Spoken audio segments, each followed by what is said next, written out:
수천 년 동안 이집트의 거대한 피라미드는 사막 위에 위엄 있게 서 있었다.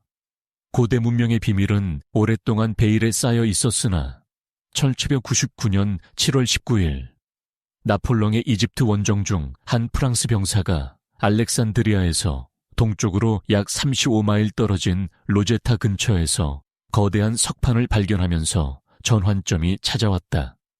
죽은 지 수천 년이 된 언어가 이 석판을 통해 되살아났고 그 번역은 한 문명의 비밀을 여는 열쇠가 되었다. 역사가 헤로도토스가 말했듯 이집트는 나일강의 선물이었다.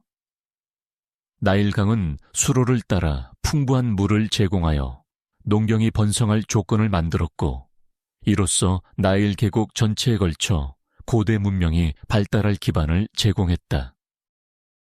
강이 상하 이집트를 가르는 자연 경계를 이루었고 미오세 시대에 형성된 계곡의 지형과 자원은 국가의 토대를 세우는 데 중요한 역할을 했다. 매년 반복되는 나일강의 범람은 동서양쪽으로 비옥한 토양을 퍼뜨렸고 물이 빠져나가면 농업이 시작되었다. 이 과정은 이집트를 인류 최초의 농경 공동체 중 하나로 만들었다. 후기 구석기 시대 말, 이 지역에서는 화살촉, 작살, 연마도구, 뼈도구, 가죽 제작 기술, 토기 등이 폭넓게 생산되었다. 방사성 탄소 연대 측정 결과 파이움 지역의 초기 신석기 저장고에서는 기원전 뮤율 요육상 4250년경 이미 곡물을 재배했다는 사실이 확인되었다. 사람들은 갈대와 점토로 움막을 만들고 나일강 늪지의 비옥한 토양에 곡물을 심기 시작했다. 고대 이집트는 상과 하로 나뉘었다. 하 이집트는 나일강이 여러 지류로 갈라져 삼각주를 이루는 북쪽 지역을 말하고 상 이집트는 남쪽 아스완까지 이어지는 지역을 의미한다. 이 두 지역은 기원전 약 3000년경 나르메르에 의해 하나의 왕국으로 통일되었다. 이후 각 지역을 상징하던 왕관, 즉 상 이집트의 흰 왕관, 헤데트와 하 이집트의 붉은 왕관, 데슈레트는 통합 왕국을 상징하는 이중 왕관으로 결합되었다. 파라오는 두 땅의 지배자로 불렸고 이 상징은 이집트 왕권의 정통성을 나타냈다. 문헌 기록 이전의 시대인 이집트 선왕조 시대는 구석기에서 신석기로 이어지는 방대한 기간, 약 기원전 6,9천년대부터 첫 왕조가 성립되는 기원전 350년까지를 포함한다.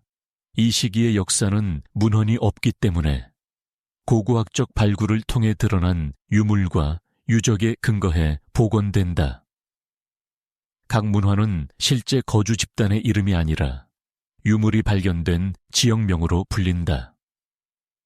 파이움 오아시스 지역에서는 기원전 9천년, 6천년경 농경 사냥 어로를 기반으로 정착 공동체가 형성되었다.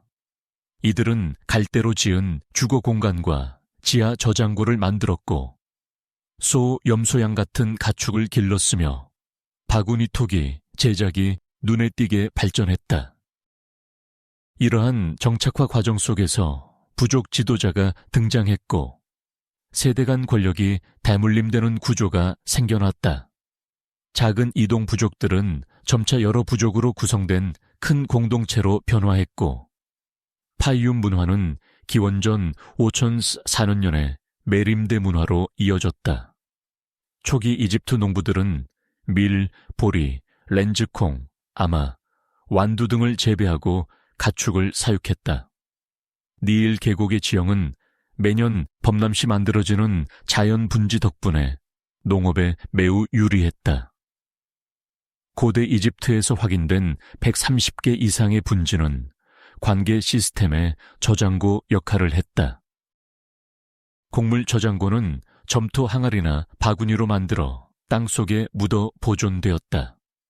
기원전 4000년 무렵에 엘 오마리 문화는 보다 정교한 원형 주거 구조를 만들었으며 이 시기 대부분의 초기 문화는 하 이집트 지역, 즉 지중해에 가까운 북부에서 먼저 발달했다.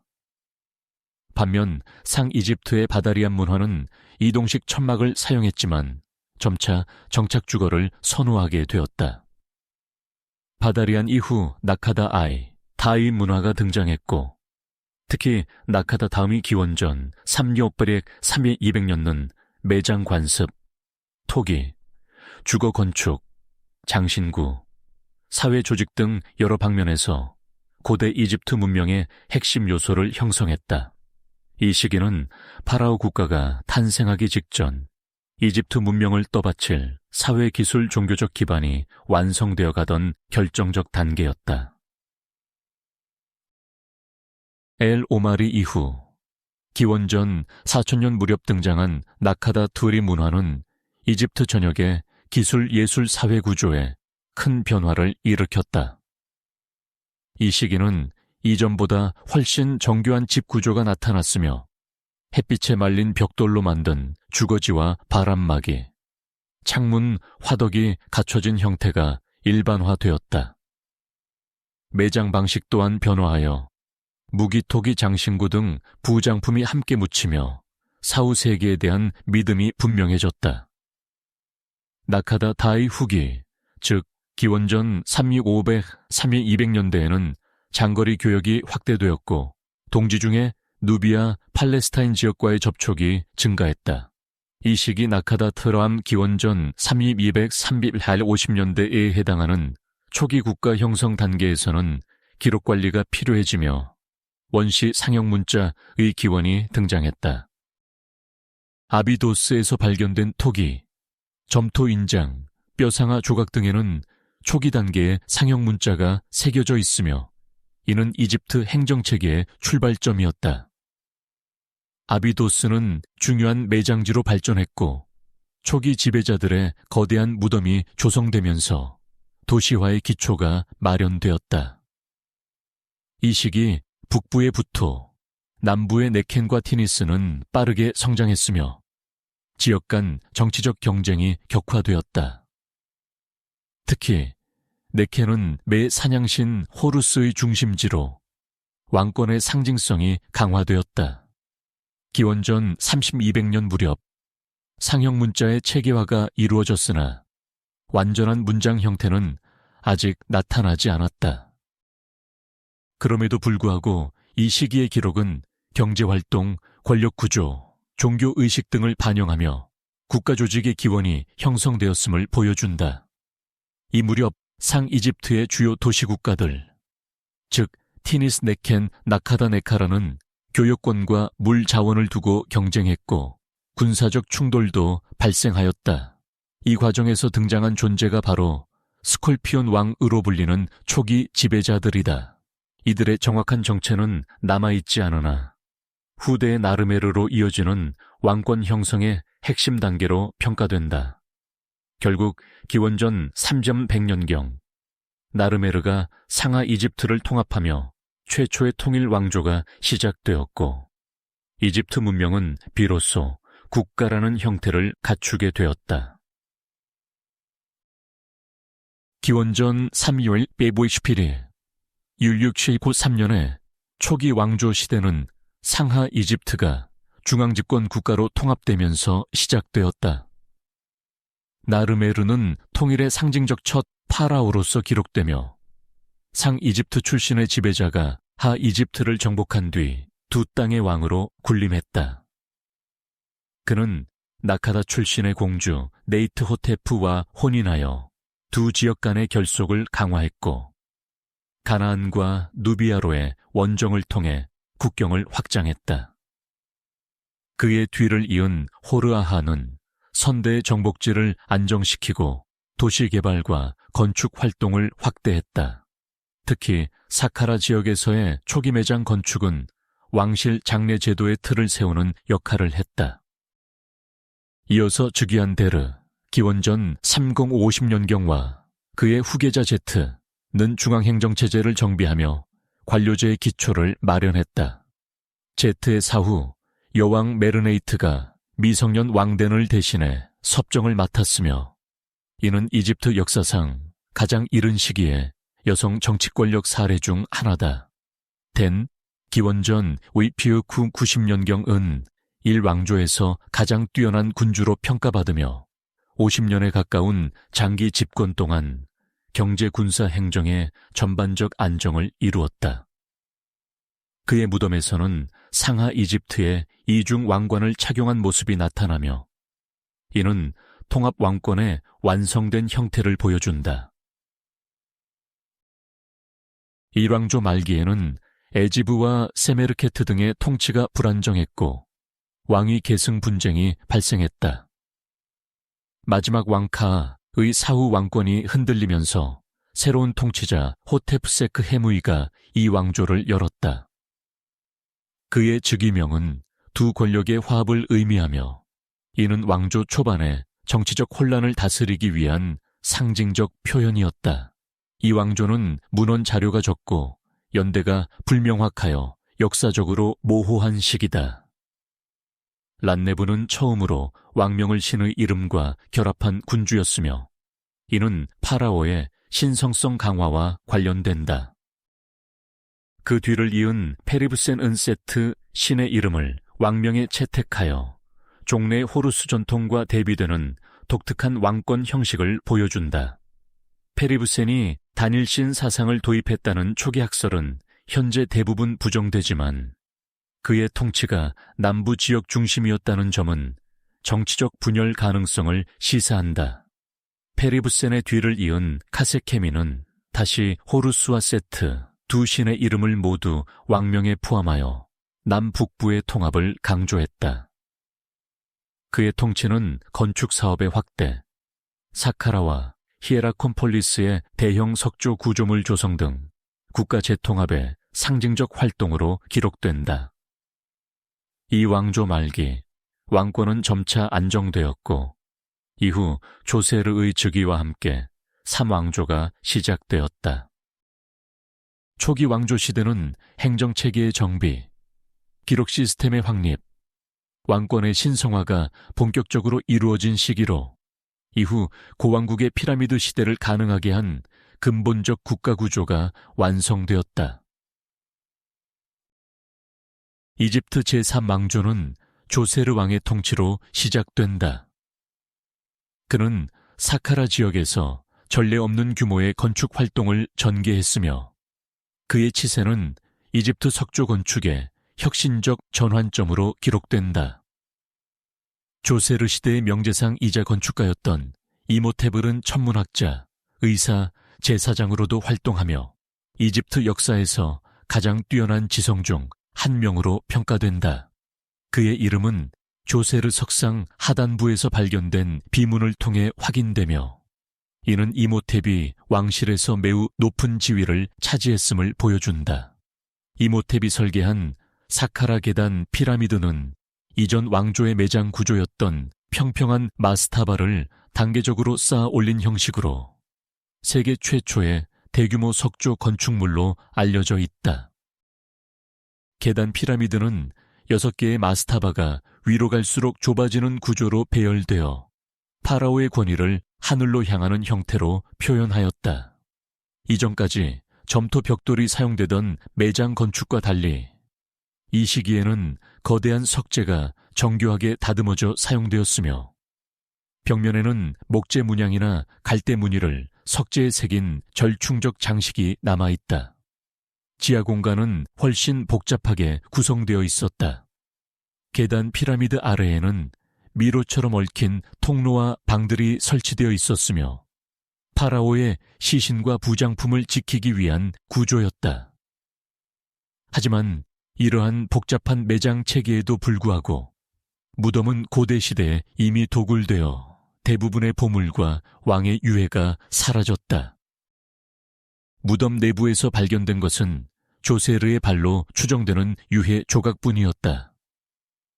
비록 도굴되었지만 계단 피라미드의 설계와 건축 기술은 이후 이집트 석조 건축의 발전을 이끄는 기반이 되었다. 이 구조는 후대 매장 복합체, 예컨대 베리드 피라미드, 레이어 피라미드 등 여러 실험적 건축물에 영향을 주었고 궁극적으로 제4왕조의 완전한 형태의 피라미드, 즉 스네페루와 쿠프 시대의 진정한 피라미드로 이어지는 중요한 전환점이었다. 이 시기의 건축가와 장인들은 피라미드 시대를 가능하게 한 기술적, 예술적 기초를 마련했다. 조세르와 이모텝의 혁신적 비전은 고대 이집트의 장구한 석조 건축 전통의 출발점이 되었으며 이후 수천 년 동안 사람들을 매혹시킬 거대한 피라미드 건설의 서막을 열었다. 고왕국은 피라미드의 시대로 불리며 특히 제4왕조에서 스네페루, 쿠프, 카프라, 멘카우라의 피라미드가 건설된 시기로 유명하다.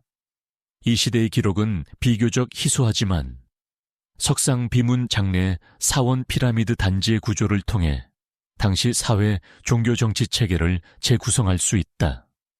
피라미드 자체는 건축가의 정보가 거의 남아있지 않으나 인근 장내 사원과 비문은 왕의 이름, 업적, 종교관념 등을 보존하고 있다. 제5왕조 우나스의 무덤에서 발견된 피라미드 텍스트는 고왕국 후기에 장래의식과 사후 세계관을 보여주는 핵심 자료이다. 고왕국 미술은 왕권의 절대성과 신성성을 강조했으며 정교한 부조 조각 사원 장식은 후대 이집트 미학의 전형으로 자리 잡았다. 기자의 대피라미드와 스핑크스는 고왕국 건축의 정점을 상징한다. 이 시기에 대규모 건축 사업을 수행하기 위해서는 강력한 중앙 행정력과 체계적인 노동 조직이 필요했다. 파라오는 이집트 전 토지를 소유한 존재로 간주되었고 이를 관리하기 위해 방대한 관료 체계가 발전하였다. 농경이 불가능한 나일강 범람기에는 농민들이 국가사업에 동원되었으며 이들이 피라미드 건설의 핵심 노동력을 구성했다. 이러한 조직력은 고왕국의 번영을 가능하게 한 기반이었다. 문자 해독 능력을 가진 서기관은 이집트 행정의 중심이었다. 사회는 문자 해독 여부를 기준으로 크게 두 계층으로 나뉘었으며 읽고 쓰는 능력은 곧 권력 종교 행정 참여의 핵심 조건이었다. 파라오는 광범위한 권한을 갖고 있었지만 실제 행정 운영은 서기관과 고위 관료들에게 의존했다. 이로 인해 개인의 능력과 지위가 국가의 행정력에 직접적으로 영향을 미쳤다.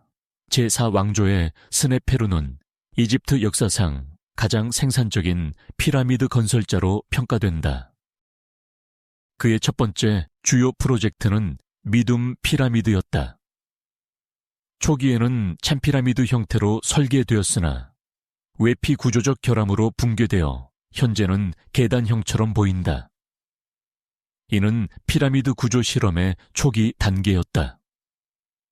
다음으로 건설된 다슈르의 벤트 피라미드는 하부는 55도의 급경사, 상부는 43도로 완만해지는 독특한 형태를 보인다.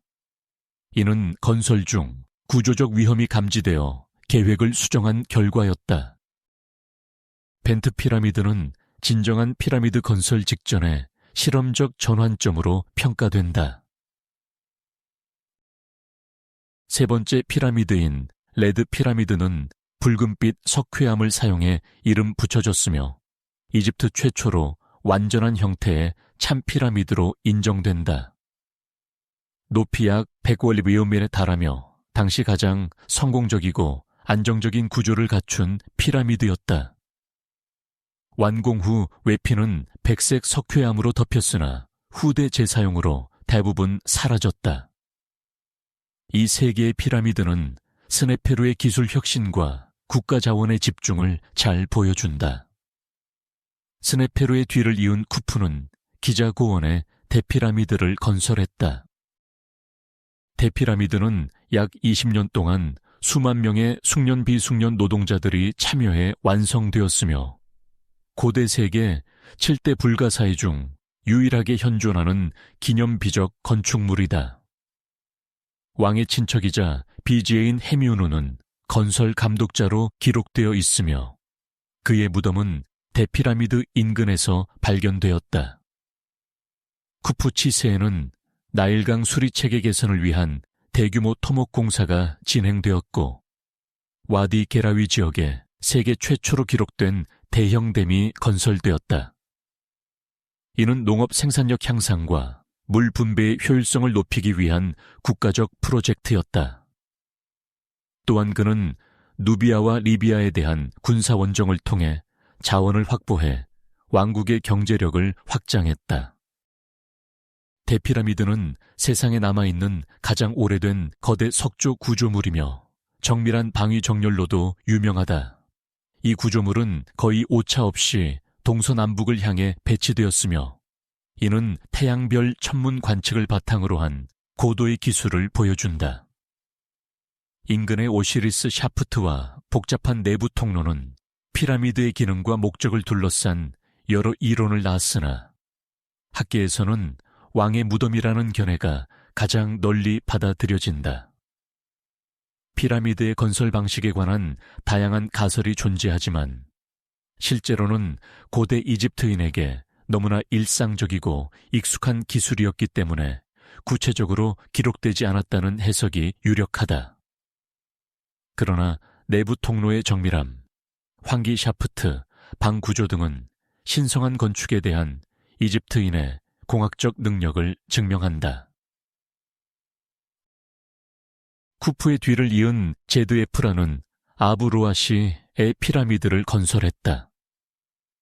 그 다음 왕 카프라는 기자의 두 번째 대형 피라미드를 건설했으며 그의 치세에 스핑크스가 제작된 것으로 알려져 있다. 스핑크스의 얼굴은 일반적으로 카프라의 용모와 동일시된다. 카프라는 아버지 쿠프 시대의 정책을 계승하며 중앙집권 체제를 유지했고 그의 통치는 안정적이었다. 반면 그의 아들 바카는 즉위 직후 단명하여 기록에서 거의 사라졌고 뒤이어 멘카우라가 왕위에 올랐다. 멘카우라는 기자의 세 번째 피라미드를 건설했다. 이 피라미드는 앞선 두 피라미드보다 규모가 작지만 정교한 장례 사원과 석상 제작이 이루어졌다. 그의 아들은 피라미드 완공 전에 사망하여 계승이 흔들렸고 멘카우라 자신도 사망하면서 프로젝트는 미완성 상태로 남았다. 멘카우라의 뒤를 이은 셰프세스 카프는 피라미드 대신 거대한 마스타바 무덤을 선택했다. 이는 왕실 장례 전통에서 중요한 변화로 평가된다. 세력 확장과 경제적 부담, 중앙 권력의 약화가 피라미드 축소의 배경이었다. 고왕국 말기에는 종교기관과 지방 귀족의 권력이 강화되었다. 장례 사원 유지에 필요한 막대한 자원이 사원 경제로 흡수되면서 파라오의 실질적 통제력이 감소했다. 이는 고왕국 붕괴의 직접적인 원인 중 하나였다. 이 시기 이집트 사회의 일상생활은 활발했다. 대부분의 사람들은 농민으로 토지를 소유하지 못하고 귀족이나 사원에 소작하는 형태였다. 남성들은 밭에서 일하고 여성들은 가정정원 식량 준비를 담당했다. 농민들은 범람기에는 피라미드 건축에 동원되었으며 보상으로 빵, 맥주, 야채, 대추야자 등의 식량을 지급받았다. 숙련 장인들은 도자기 목재 가구 조각 등을 제작해 높은 대우를 받았으며 맥주 양조장은 특히 중요한 역할을 했다. 이 시기 사람들은 스포츠, 잔치, 축제를 즐겼고 이는 후대에도 이어지는 문화적 전통의 기반이 되었다.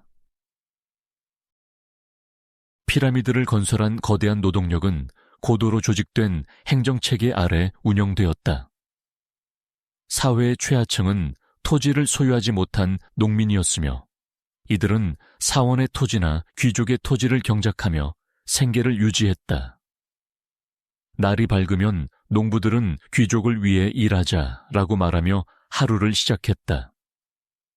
범람기에는 농업이 불가능해졌기 때문에 농민들은 국가가 주도하는 건축 사업에 동원되었고 이들이 피라미드와 장례 사원, 오벨리스크 등을 건설하는 실제 노동력을 담당했다. 숙련된 장인들은 비숙련 노동자보다 더 높은 대우를 받았다.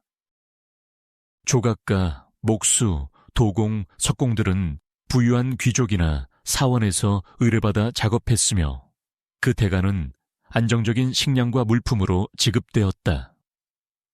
맥주 양조는 특히 중요한 산업이었고 양조장은 종종 여성들에 의해 운영되었다. 맥주는 노동자들의 주요 임금 형태였으며 고대 이집트에서 가장 중요한 식량 중 하나였다. 당시 일반적인 노동자들은 하루 3번 맥주를 배급받았으며 이는 생존을 위한 영양 공급원이었다. 맥주는 오시리스 오시리카, 인간에게 선물한 음료로 여겨졌고 양조 과정은 세크메트와 테네넷 여신의 보호를 받는 신성한 행위로 간주되었다. 이러한 식문화는 국가 프로젝트에 동원된 노동자들의 체력 유지와 공동체 결속에 중요한 역할을 했다. 이집트인들의 일상은 노동뿐 아니라 오락도 중요한 부분을 차지했다.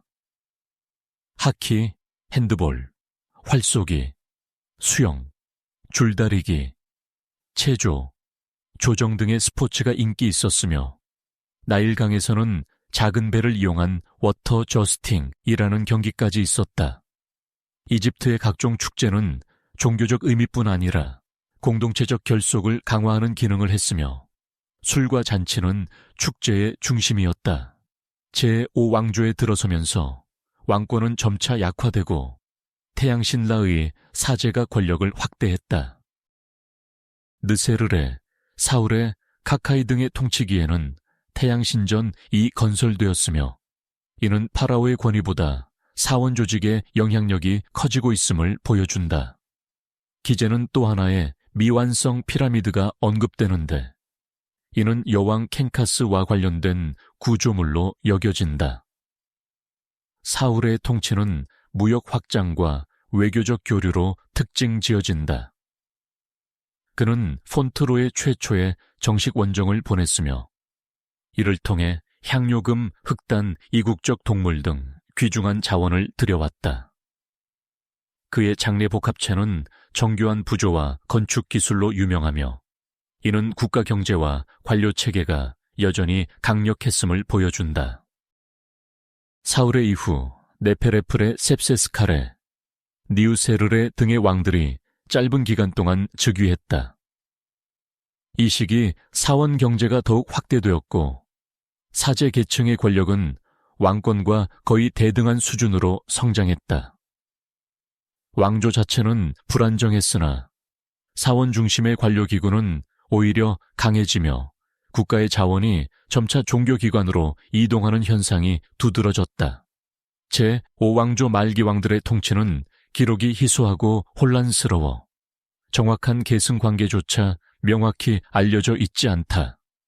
셉세스카레와 네페레프레는 짧은 통치 기간으로 인해 건축 사업을 거의 완성하지 못했고 이는 왕권 약화를 상징한다. 왕실 장례 구조물도 점차 규모가 줄어들기 시작했다. 제5왕조의 마지막 왕 제드카레 2세시는 행정과 종교 조직을 대대적으로 개혁했다. 그는 사원의 관리 권한을 조정하고 종교기관의 관료화를 촉진하며 일부 권한을 지방으로 분산시켰다. 또한 두 번째 폰트 원정을 추진해 무역 네트워크를 강화했다. 이러한 개혁은 고왕국 말기 분권화의 전조였다. 그의 뒤를 이은 우나스는 피라미드 내부 벽면에 피라미드 텍스트를 새겨 넣은 첫 번째 왕이다. 이 텍스트는 왕이라와 오시리스 사이를 오가며 부활하는 과정을 상세히 묘사하며 왕의 사후 세계관을 신격화하였다. 그러나 이는 동시에 제사장 계층의 힘이 매우 강해졌다는 것을 보여주는 신호이기도 했다. 제6왕조에 들어서면서 테티가 즉위했다. 그러나 그는 자신의 신하들에 의해 암살되었다고 전해진다. 후계자인 유세르카레는 짧은 기간 동안 통치했고 뒤이어 즉위한 페피 1세는 강력한 중앙 권력을 유지하기 위해 노력했다. 그러나 지방 유력 가문, 특히 노마르크라고 불리는 지방 장관의 영향력이 크게 증가하기 시작했다. 페피 2세는 약 90년 이상 통치한 것으로 기록되어 있으며 이는 인류 역사에서 가장 긴 단독 통치 중 하나로 꼽힌다. 하지만 지나치게 긴 통치는 국가체계의 긴장감을 약화시켰다. 지방 행정관들은 사실상 독립군주처럼 행동했고 왕실의 통제력은 급속히 무너졌다. 기후변화로 인한 나일강 범람 감소는 식량 부족을 초래했고 대규모 기근이 발생했다. 페피 2세 말기, 중앙정부는 사실상 기능을 상실했다. 경제 파탄, 기근, 내부 반란, 지방 분열이 겹쳐 왕권은 거의 사라졌다. 파라오의 권위는 더 이상 백성들에게 실질적 영향력을 행사하지 못했고 이집트는 여러 지역 세력들로 분열되었다. 이러한 혼란 속에서 고왕국은 완전히 붕괴되었고 이집트는 제1중강이라는 분열과 갈등의 시대로 접어들었다. 중앙집권이 사라지면서 각 지방 세력이 독자적으로 움직이기 시작했고 국가 통합은 더 이상 유지되지 못했다. 고왕국의 붕괴 이후 이집트는 중앙 권력이 사실상 사라지고 각 지방 노마르크가 독자적으로 지배하는 상태가 되었다. 피라미드 규모의 대형 건축물은 더 이상 건설되지 않았고 국가적 동원 체계는 붕괴했다. 일부 기록은 이 시기를 무질서와 혼란으로 묘사하지만 실제로는 이전의 중앙집권적 모델에서 벗어나 지역 중심의 정치 구조가 나타난 시기였다. 제77제 8왕조의 왕들은 기록이 거의 남아있지 않을 정도로 약했고 그들의 이름과 통치 기간은 이집트 연대기에서 모호하게 취급된다. 이 시기 헤라클로폴리스를 중심으로 한 제9제 신왕조가 하이집트 북부를 지배했으나 남쪽 테베에서 등장한 강력한 노마르크 인테프 1세는 이에 도전했다. 그는 상이집트의 대영주라는 칭호를 사용하며 테베의 세력을 확장했고 사제단과 군사력을 통합해 지역을 안정시켰다. 테베는 점차 남부의 정치군사 중심지로 성장하며 두 세력의 충돌은 이집트 재통합의 서막을 형성했다. 인테프 1세와 그의 후계자들이 구축한 군사 행정 기반을 바탕으로 멘투호테프 2세는 마침내 헤라클로폴리스 왕조를 무너뜨리고 이집트를 다시 하나의 왕국으로 통일했다. 그는 두 땅을 다시 결합한 자로 불렸으며 이 승리는 약 150년간 지속된 분열을 종식시키고 준광국 시대의 시작을 알리는 결정적 사건이었다. 멘투호테프 2세의 뒤를 이은 멘투호테프 3세, 제위 2010-1998 BCE는 선대의 통합정책을 유지하며 국가를 더욱 안정시켰다. 그는 국경 방어를 강화하고 홍해 연안과 누비아 지역으로 원정을 보내 무역로를 확장했다. 또한 테베와 델타 지역 간의 행정체계를 재정비하여 왕권의 통제력을 높였다. 이 시기 이집트는 내전의 상처를 회복하며 다시 중앙집권적 구조를 확립하기 시작했다. 멘투호테프 3세의 뒤를 이은 멘투호테프 4세는 기록이 거의 남아있지 않지만 그의 비지애였던 아멘에멧 이 남긴 비문이 유명하다. 그와 수행원들이 석재를 채취하던 중 사르코파구스에 사용될 돌 위에서 가젤이 새끼를 낳는 장면이 목격되었고 이어 비를 내리는 기적이 발생했다. 이 사건은 신들이 아멘에멧을 선택했다는 상징으로 해석되었고 그는 결국 왕위에 올라 아멘에멧 1세가 되었다. 아멘에멧 1세 제위 1991, 1962 BCE는 수도를 테베에서 이트타위로 옮기고 왕권 강화 정책을 펼쳤다.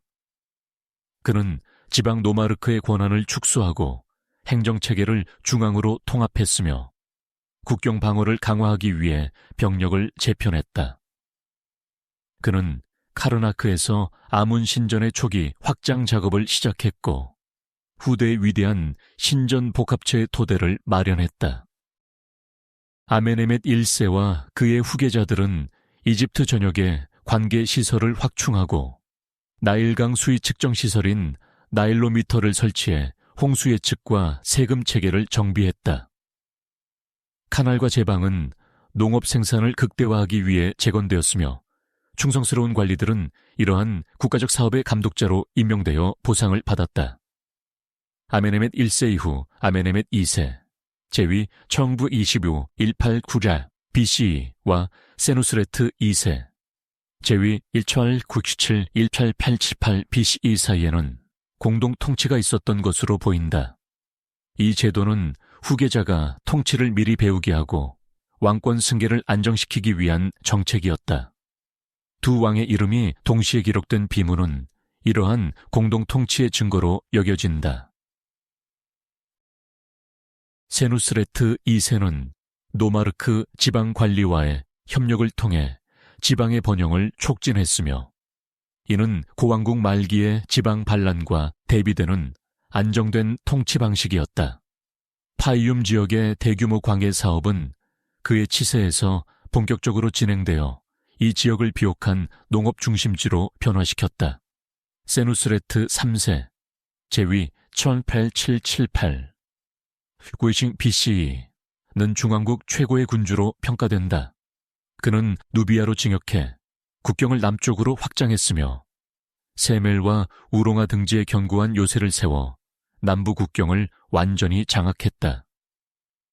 그는 뛰어난 전술가였으며 그의 군사적 업적은 이집트 제국주의의 깃틀이 되었다.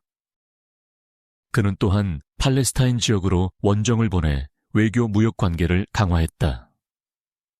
이로 인해 이집트는 동지 중에 무역망의 중심 국가로 자리 잡았고 금, 보석, 목재, 향료 등 귀중품이 왕국으로 유입되었다. 준광국 시대에는 관계 시스템이 정교하게 발전했다.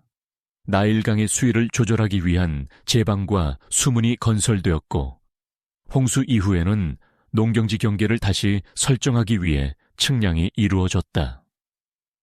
농업 장면은 무덤 벽화와 비문에 상세히 묘사되어 있으며 고대 이집트인들이 일상생활을 얼마나 체계적으로 기록했는지 보여준다. 이 시기 가장 특징적인 관계 도구는 샤두프였다. 기다란 막대기 한쪽에는 물을 담는 항아리, 다른 쪽에는 균형을 잡기 위한 줄을 달아 물을 퍼 올리는 장치로 운하와 밭으로 물을 공급하는 데 사용되었다. 샤두프는 고대 이집트 농업 기술의 상징적인 발명품이다. 이 시기 상이집트 제25 노마르크의 총독이었던 제후디네크트는 자신의 무덤 벽화의 높이 약 6.87매 거대 석상을 172명의 인부들이 끌어 운반하는 장면을 남겼다. 인부들은 미끄러짐을 방지하기 위해 통로에 물을 뿌렸으며 이는 고대 이집트인들의 공학적 지식과 노동 조직의 정교함을 보여준다. 아메네멧 3세, 제위 1866 1811 BCE는 대규모 건축 프로젝트로 유명하다.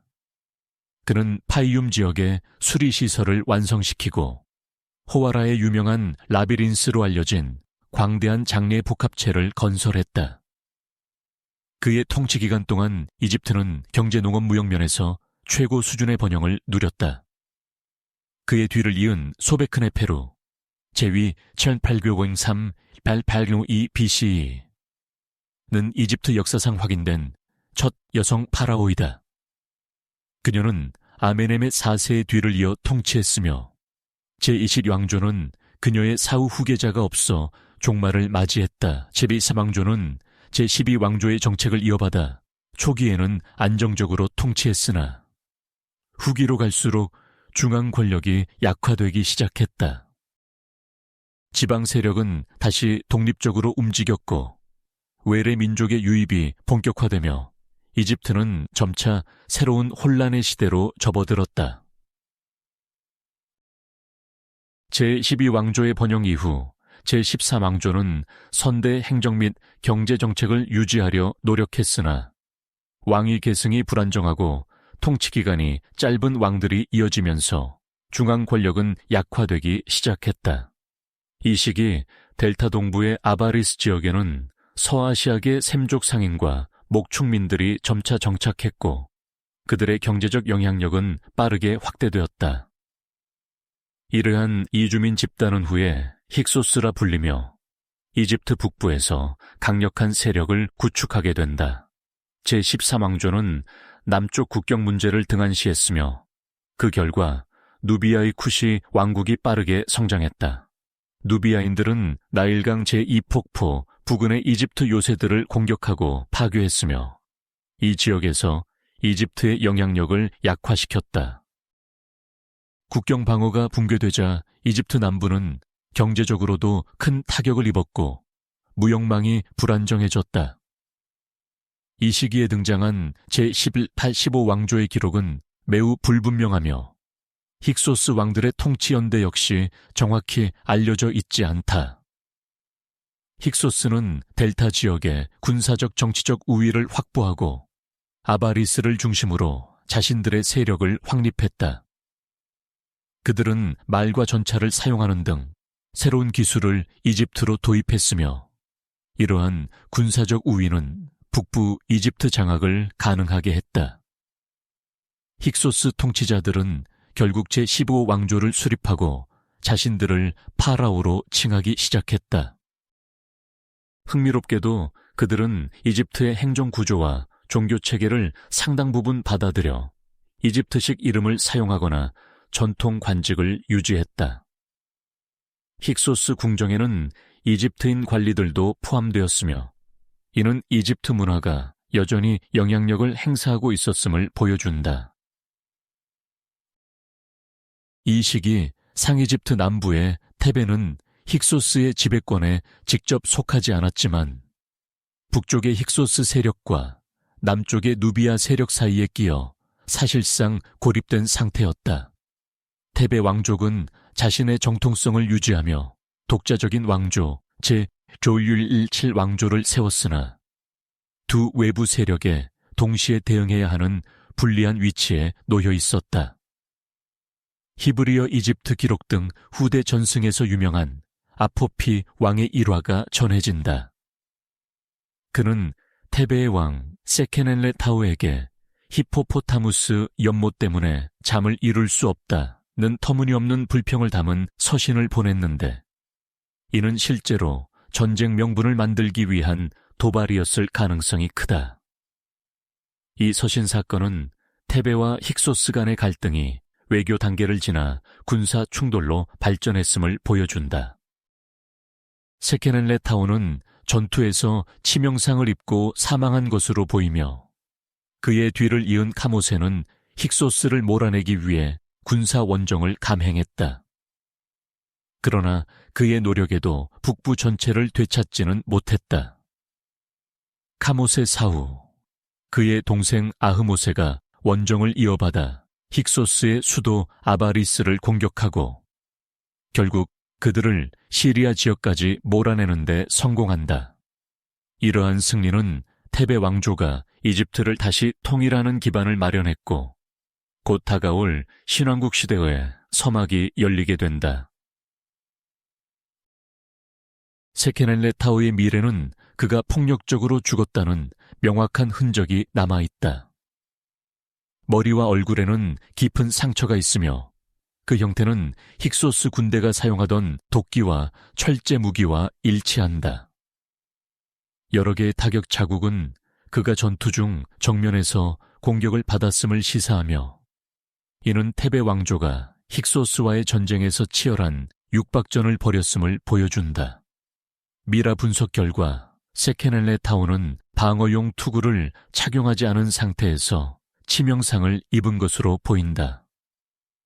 후두부와 관자놀이 부근의 상처는 그가 사로잡힌 뒤 처형되었거나 전투 중 쓰러진 상태에서 적에게 반복적으로 타격을 받았다는 가능성을 제기한다. 그의 죽음은 힉소스에 맞선 테베 왕조의 저항이 단순한 국지전이 아니라 생존을 건 전면전이었음을 상징한다. 세케넬레타오의 뒤를 이은 카모세는 힉소스의 지배에 강력히 저항했다. 그는 테베에서 북상하여 힉소스의 방어선을 공격했고 아바리스 인근의 병참선을 교란시켰다. 또한 나일강에서 힉소스 선박을 파괴해 그들의 보급로를 차단하려 했다. 그러나 그의 원정은 결정적인 승리를 거두지 못한 채 중단되었고 그는 전장에서 사망했을 가능성도 제기된다. 카모세 사후 그의 동생 아흐모세가 왕위에 올랐다. 아흐모세는 테베 군대를 재정비하고 힉소스의 수도 아바리스를 포위 공격해 마침내 도시를 함락시켰다. 그는 후퇴하는 힉소스 군대를 팔레스티나 방향으로 추격하여 이집트 영토에서 완전히 몰아냈으며 이 승리를 기반으로 제18왕조를 수립했다. 아흐모세의 즉위는 힉소스 지배의 종말이자 강력한 중앙집권 국가가 다시 태어난 신왕국 시대의 시작을 알리는 결정적 사건이었다. 아흐모세의 뒤를 이은 아메노테프 1세, 제위 한치요 주비어 1704 BCE 는 힉소스를 몰아낸 후 새롭게 정립된 제18왕조를 공고히 했다. 그는 누비아와 동지 중에 연안의 반란을 진압하며 국경 안정에 주력했고 전쟁 포로 및 조공 시스템을 정비해 왕국의 경제 기반을 확장했다. 또한 그는 군대를 재조직하고 전문가 집단을 양성하여 이집트의 군사력 향상에 기여했다.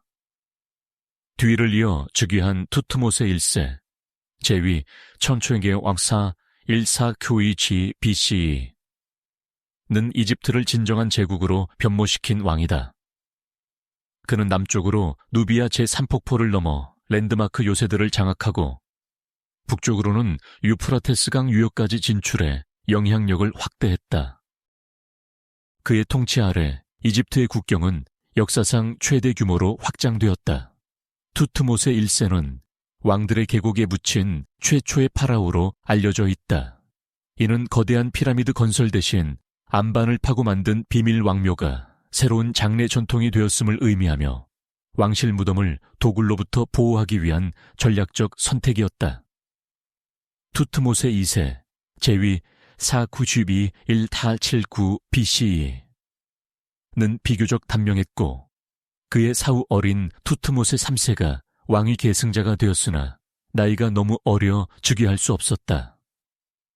이로 인해 왕비 하트셉수트가 섭정으로 정치 권력을 장악하게 된다. 하트셉수트는 섭정에 머무르지 않고 스스로를 파라오로 선포했다. 그녀는 전통적인 남성 파라오의 상징인 가짜 턱수염과 왕의 관을 착용했으며 여러 신전과 오벨리스크를 세워 자신이 정통한 통치자임을 강조했다. 그녀의 치세는 평화와 번영으로 특징지어지며 도시 건설과 무역 확장이 크게 이루어졌다. 하트셉수트의 통치 중 가장 유명한 사건은 폰트 원정이다. 이 원정은 향료금, 흑단, 살아있는 동물 등 귀중한 자원을 가져왔으며 데이르 엘 바하리의 장례 신전 벽화에 자세히 기록되어 있다. 이 원정은 고대 이집트 무역의 정점으로 평가된다. 하트셉수트의 사후 투트모세 3세, 제위 1879 1425 BCE가 단독 통치자로 즉위했다. 그는 이집트 역사에서 가장 뛰어난 군사 지도자로 평가되며 17차례에 달하는 원정을 통해 이집트 제국의 영토를 극대화했다. 그의 통치 아래 이집트는 강력한 군사적 경제적 기반을 확보했다. 투트모세 3세의 정복 활동은 누비아에서 시리아와 팔레스타인, 그리고 유프라테스 강 유역까지 이어졌다. 그는 가나안 지역 도시 국가들을 굴복시키고 조공 체계를 구축해 이집트의 막대한 부를 가져왔다. 그의 재위 동안 이집트는 동지중해 지역에 패권을 확립했다. 그의 가장 유명한 승리는 메기드도 전투이다. 그는 좁고 위험한 산길을 택해 기습 공격을 가함으로써 연합군을 격파했다. 이 전투는 고대 전쟁사의 전환점으로 평가되며 그의 전략적 통찰과 대담성을 보여주는 대표적 사례이다. 아메노테프 3세 제위 3국농 1357 BCE 치세에는 전쟁보다 외교가 중심이 되었고 이집트는 엄청난 부유함을 누렸다. 그는 미탄니 왕국과의 평화조약을 비롯해 활발한 외교 관계를 유지했으며 대규모 건축 사업을 진행해 루크소르 신전과 콜로시오브, mem논 같은 기념비적 구조물을 남겼다. 아메노테프 3세의 아들 아메노테프 4세는 즉위 후 아케나텐으로 개명하고 아텐 신을 유일신으로 숭배하는 종교개혁을 단행했다. 그는 테베 사원의 권력을 약화시키고 아마르나에 새로운 수도 아케타텐을 건설했다. 이는 이집트 종교사에서 가장 급진적 변화로 평가된다. 아케나텐의 뒤를 이은 투탕카멘, 제위 33요이 왬셈 요이스팜스 BC. 은 어린 나이에 즉위했으며 즉위 후 얼마 지나지 않아 전통적인 다신교를 복원하고 수도를 다시 테베로 옮겼다. 그의 치세는 짧았으나 1922년 발견된 그의 거의 완전한 무덤은 세계적 관심을 불러일으켰다. 호레메브 제위 1323 아이기기 쿱다 BCE는 아마르나 시대의 혼란을 정리하고 내부 질서를 회복했다. 그는 군제개혁을 단행하고 부패한 관리들을 처벌했으며 외교 군사 시스템을 재정비해 후대 람세스 왕조가 등장할 기반을 마련했다. 제18왕조 후반, 신왕국의 군사력과 외교적 영향력은 정점에 달했다.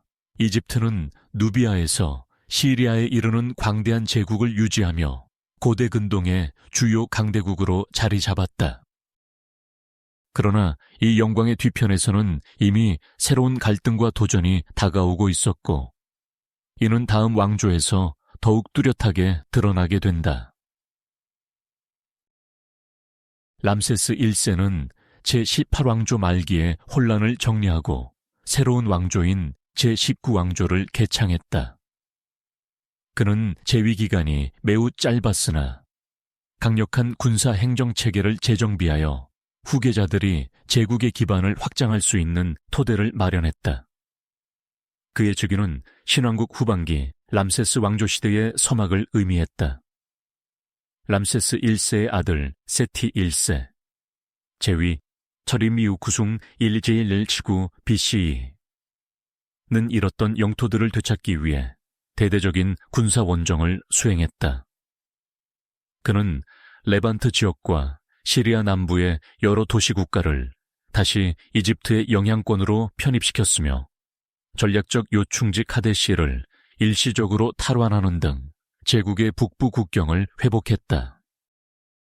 그의 치세는 강력한 군사 지도력과 행정 안정으로 평가된다. 세티 1세의 뒤를 이은 람세스 2세, 제위 2119-1113 BCE 는 아버지의 정책을 계승하여 시리아 지역에서 히타이트 제국과의 주도권 경쟁을 강화했다. 그는 북방 원정을 지속하며 아문라의 이름으로 승리를 기원했고 이집트의 군사력을 과시하기 위해 대규모 전투 준비를 진행했다. 두 강대국은 결국 카데시에서 충돌하게 된다. 카데시 전투에서 람세스 2세는 기만 전술에 속아 히타이트군의 규모를 과소평가했다. 그의 군대는 사단별로 분산되어 이동했으며 그 틈을 타 히타이트 병거부대가 갑작스럽게 매복 공격을 감행해 이집트군 일부가 포위되는 상황이 벌어졌다. 람세스 2세는 즉시 군대를 재편하고 방역을 지휘했으며 전투는 치열한 교착 상태에 빠졌다.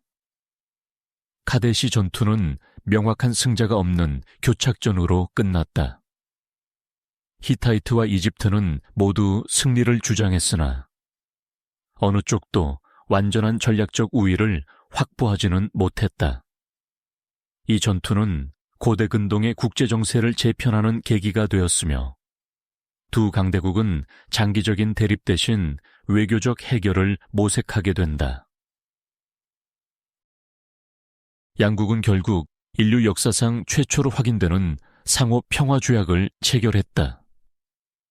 이 조약은 히타이트 수도 하투사 신전에 쐐기 문자와 상형 문자로 각각 기록되어 있으며 상호 불가침, 도망자 송환, 외교 군사 협력 등을 약속했다. 이 조약은 고대 국제 외교의 모범 사례로 남았다. 람세스 2세는 군사 활동뿐 아니라 막대한 건축 사업으로도 유명하다. 그는 누비아의 아부 심벨 신전을 건설해 자신의 위엄을 과시했고 테베 서안에는 장대한 장내 신전 라메숨을 세웠다. 그의 이름이 새겨진 기념비는 이집트 전역에 존재하며 건축 규모와 예술적 완성도는 신왕국의 절정기를 상징한다. 람세스 2세의 뒤를 이은 멀렙타, 제위 1713-1603 BCE 는 통치 초기 반란을 진압하고 리비아 및 바다 민족의 침입을 막아내었다. 그의 업적 가운데 가장 유명한 것은 머넵타 석비로 여기에는 이스라엘이라는 이름이 역사상 최초로 언급되어 있다. 이 기록은 고대 근동 역사 연구에서 중요한 자료로 평가된다. 람세스 왕조의 말기로 접어들면서 이집트의 국력은 점차 약화되기 시작했고 인구 이동, 경제 불안, 외부 침입 등의 문제가 겹쳐지는 가운데 제국은 불안정한 시기로 접어들었다. 이러한 균열은 곧 다가올 바다, 민족의 침공이라는 거대한 위기의 전조였으며 이집트는 다시 한번 역사적 변곡점에 서게 되었다. 청동기 시대의 붕괴는 지중해, 전역의 여러 문명을 파괴했다. 미케네, 우가릿, 히타이트 등 강대국들이 연달아 멸망했으며 그 원인 중 하나로 받아 민족의 침공이 지목된다. 이 시기 국제 무역망은 붕괴되고 여러 도시들이 불타오르며 고대 근동 전역이 혼란에 빠졌다. 이 거대한 변동의 파도는 이집트에도 도달했다. 람세스 3세 제위 할팔하 1995 BCE 치세 동안 바다 민족은 여러 차례 이집트를 공격했다. 그들은 서부 지중해와 에게해 일대에서 이동해온 다양한 집단으로 이루어졌으며 육상과 해상 모두에서 대규모 침공을 시도했다. 바다 민족은 병거, 단검, 장창 등 다양한 무기를 사용했고 그들의 기동력은 당시 국가들에게 큰 위협이었다. 람세스 3세는 메디넷 하부 신전 벽화에 묘사된 유명한 전투에서 바다 민족을 격투했다. 그는 나일 삼각주 일대에서 육상군을 정렬시키고 해상에서는 막강한 함대를 배치해 침공 세력을 포위했다. 전투는 치열했으나 이집트군의 전략이 효과를 발휘했고 바다 민족의 공격은 좌절되었다. 이 승리는 신왕국 후기의 마지막 대규모 군사적 승리로 여겨진다. 그러나 승리는 큰 대가를 요구했다. 전쟁은 이집트의 국고를 고갈시켰고 건축, 관계, 방어시설 등 국가사업에 투입되던 자원이 대부분 군사비로 전환되었다. 외부 전쟁과 국경 방어는 국가의 재정적 부담을 극도로 증가시켰으며 이집트 경제는 급속히 약화되었다. 이러한 경제적 위기는 사회 전반에 영향을 미쳤다. 데이르 엘 메디나에서는 역사상 최초로 기록된 노동자 파업이 발생했다. 무덤 장인들은 지급되어야 할 식량 배급이 제때 제공되지 않자 작업을 중단하고 시위를 벌였다. 이는 왕실 건설 사업조차 유지되지 않을 정도로 국가 재정이 악화되었음을 보여준다. 관료체계 전반에서는 부패가 만연했다. 관리들은 사적 이익을 위해 직위를 남용했고 세금 징수와 물자 배분에서 불법적인 운영이 증가했다. 동시에 사원의 경제력이 비대해지면서 왕실보다 더 많은 부와 토지를 소유하는 경우도 나타났다. 이러한 비정상적 권력 구조는 중앙정부의 기능을 점차 마비시켰다. 특히 태베의 아문사제단은 신권과 경제력을 모두 확보하며 국가 내에서 독립적인 정치 세력으로 성장했다. 아문사원은 광대한 토지와 노동력을 소유했고 조공과 제사 비용을 통해 막대한 부를 축적했다. 결과적으로 사제단은 파라오와 거의 동등한 영향력을 행사하며 왕권을 약화시키는 주요 요인이 되었다. 제2시 왕조 말기, 이집트의 중앙정부는 사실상 기능을 상실했다. 왕권은 약화되었고 지방 세력사원, 조직 군사 집단 등이 각자 독립적으로 움직이며 국가는 분열의 길로 접어들었다.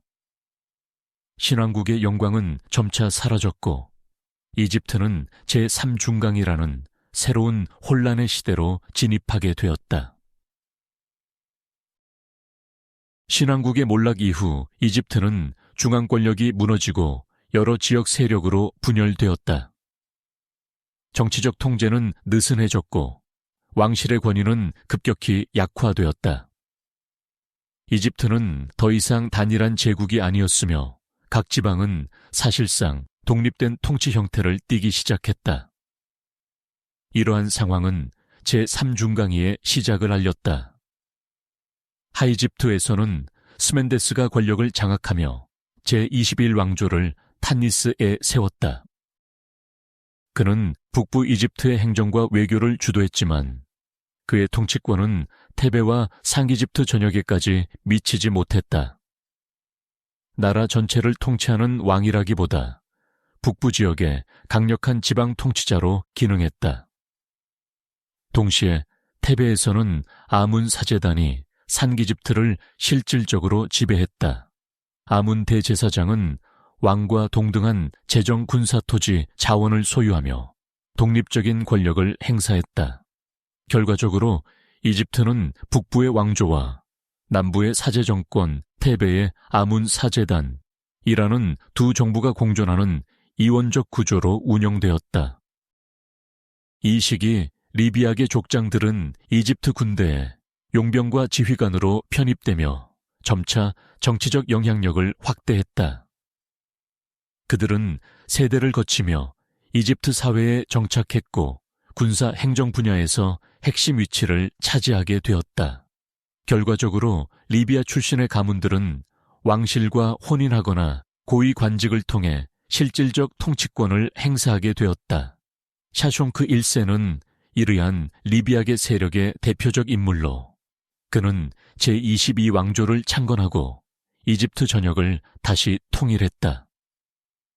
그의 통치 동안 그는 레반트 지역으로 원정을 보내 가나안의 도시 국가들의 군사적 압박을 가했다. 히브리 성경에서는 그를 시삭으로 기록하고 있으며 예루살렘을 침공한 사건으로 잘 알려져 있다. 제22비 사왕조가 이어지는 동안 중앙 권력은 다시 분열되었고 이집트 내부의 정치적 불안정은 계속되었다. 이 틈을 타 누비아의 쿠시 왕국이 북상하여 산기집트와 테베를 장악하고 마침내 이집트 전체에 영향력을 확장했다. 쿠시 왕들은 제25왕조를 수며 이집트를 다시 통합했으며 이는 제3중강의 종말과 새로운 시대의 도래를 의미했다. 제26왕조, 사이스 왕조, 사이티 다이너스티는 오랜 혼란을 겪은 후 이집트의 전통적 위엄을 되살리기 위해 광범위한 개혁을 추진했다. 이 시기 통치자들은 행정체계를 재정비하고 고왕국과 신왕국 시대의 예술 건축 양식을 부흥시키며 문화적 르네상스를 이루려 했다. 이러한 흐름은 후대에 사이스 르네상스로 불린다. 네코 2세 제위 6빌길룽 오프 구요 BCE는 대규모 토목 사업과 해양 탐험을 후원했다. 그는 나일강과 홍해를 연결하는 거대한 운하 건설을 시도했고 페니키아 선원들을 고용해 아프리카 대륙을 일주하는 원정을 보냈다고 기록되어 있다. 또한 그는 해군을 강화해 무역로 확대와 지역 패권 확보를 목표로 했다. 그러나 기원전 525년 페르시아의 캄비세스 2세는 이집트를 침공해 파스묵티크 3세를 패배시키고 제27왕조 페르시아 제1지배기를 수립했다. 이로써 이집트는 아케메네스 제국의 속주가 되었으며 오랜 독립 왕조 통치는 중단되었다. 이후 이집트인들은 여러 차례 반란을 일으켜 잠시 독립을 회복하기도 했다. 제28 939 왕조는 모두 토착 이집트 왕들이 세운 단명 왕조로 페르시아에 맞서는 저항의 마지막 불꽃이었다. 그러나 정치적 불안정과 외세 압박 속에서 이들의 통치는 오래 지속되지 못했다. 기원전 383년 페르시아는 아르탁세르크세스 3세의 지휘 아래 다시 이집트를 침공해 완전히 장악했다. 이는 페르시아 제2지배기로 불리며 이집트의 마지막 토착 왕조가 종말을 맞았음을 의미했다. 그러나 페르시아의 지배도 오래가지 못했다. 기원전 332년 알렉산드로스 대왕이 이집트에 진입하자 이집트인들은 그를 정복자가 아닌 해방자로 받아들였다. 그는 테베와 멤피스에서 환대받았으며 신성한 파라오의 후계자로 인정되었다. 알렉산드로스는 지중해 세계의 핵심 도시가 될 알렉산드리아를 건설했다. 이 도시는 후일 세계 최대의 도서관과 박물관, 학문 중심지로 성장하며 과학, 철학, 문학의 황금기를 열었다. 알렉산드리아의 설립은 이집트가 그리스 헬레니즘 문화권으로 편입되는 결정적 전환점이었다. 알렉산드로스의 사후, 그의 장군 프톨레마이오스가 이집트를 장악해 프톨레마이오스 왕조를 세웠다. 이 왕조는 기원전 30년 클레오파트라 7세의 죽음과 함께 로마의 정복으로 끝나며 이집트는 완전히 외세의 지배 아래 놓이게 되었다. 이로써 고대 이집트의 주권 국가는 역사 속으로 사라지게 되었다. 오늘날 이집트인들은 고대에서 유래한 여러 축제를 여전히 기념하고 있다.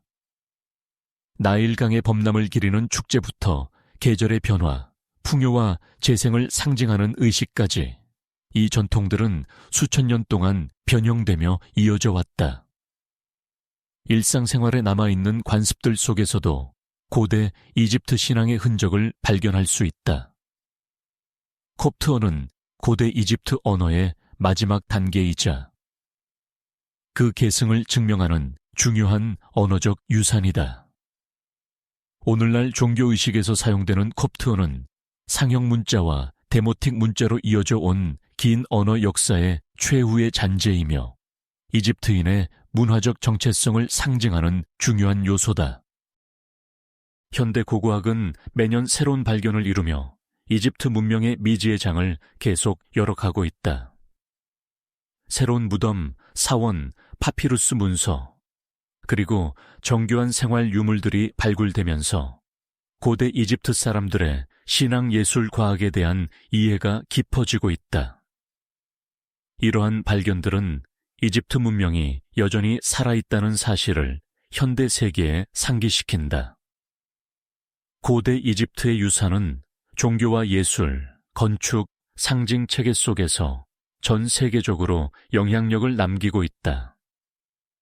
피라미드의 구조적 원칙, 스핑크스의 상징성, 그리고 장례 미학은 수많은 문화권에서 재해석되어 현대 대중문화와 예술, 건축 디자인에 스며들어 있다. 3000년에 걸친 이집트의 긴 연속성은 인류 역사에서 유례없는 사례로 평가된다.